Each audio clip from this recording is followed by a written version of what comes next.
بسم اللہ الرحمن الرحیم۔ ہم بستری کے دوران کی جانے والی غلطیاں۔ نمبر 1، کھانا کھانے کے فوراً بعد ہم بستری نہیں کرنی چاہیے، کیونکہ ایسا کرنے سے مردانہ طاقت اور نظر کمزور ہو جاتی ہے۔ نمبر 2، کھانا کھانے کے 2 گھنٹے بعد ہم بستری کرنے سے صحت اچھی رہتی ہے۔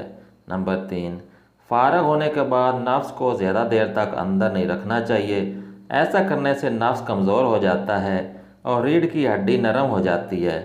4، اپنی بیوی کے ساتھ مسلسل چپک کر سونے سے انسان کی جنسی حسیات حالت حرکت میں رہتی ہیں اور مرد کے جسم کے دوران خون میں مسلسل اضافہ رہتا ہے، جس سے مثانے میں گرمی بیٹھ جاتی ہے اور منی کا پتلا پن اور ذکاوت حس کا بڑھنا، جریان اور صورت انزال کا مرض لاحق ہو جاتا ہے، جس کی وجہ سے مرد کو آہستہ آہستہ ضعف با یعنی مردانہ کمزوری کا مسئلہ ہو جاتا ہے۔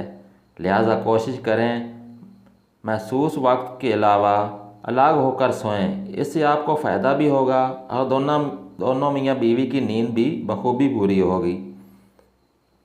ہم بستری کے فوراً بعد نفس کو نہیں دھونا چاہیے، کیونکہ وہ خاص قسم کی رگڑ کھا کر گرم ہوتا ہے۔ فوراً دھونے سے نظر کمزور ہو جاتی ہے۔ 6، زیادہ سیکس صحت کے لیے ٹھیک نہیں ہے، کیونکہ زیادہ ہم بستری کرنے سے مرد مختلف بیماریوں کا شکار ہو سکتا ہے اور اس کا نفس ڈھیلا پڑ جاتا ہے اور وہ عمر سے پہلے بوڑھا ہو جاتا ہے۔ 7، کسی غیر طبی طریقے سے جمع کرنا اور منی نکلتے وقت اس کو روکنا سوزاک اور دوسرے پیشاب کی نالی کے امراض پیدا کرتا ہے۔ نمبر 8، حالت جنابت یعنی صحبت کے بعد غسل کرنے سے پہلے کچھ کھا لینا نسیان بھول کا مرض پیدا کرتا ہے۔ 9، صورت انزال سے بچنے کے لیے کھٹی چیزیں زیادہ نہ کھائیں۔ بخار کی حالت میں جمع کرنے سے بدن میں حرارت بڑھ جاتی ہے اور دگ کی صورت اختیار کر لیتی ہے۔ صحبت کے بعد 3 تولہ گڑ کھانے سے قوت با کام نہیں ہوتی، مگر یہ پاکی حاصل کرنے کے بعد ہی کھانا بہتر ہے۔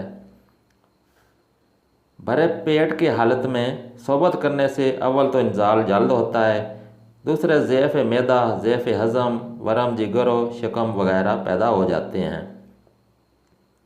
آنکھیں دکھنے کی حالت میں صحبت کرنے سے آنکھوں میں زخم اور سفیدی پیدا ہو جاتی ہے۔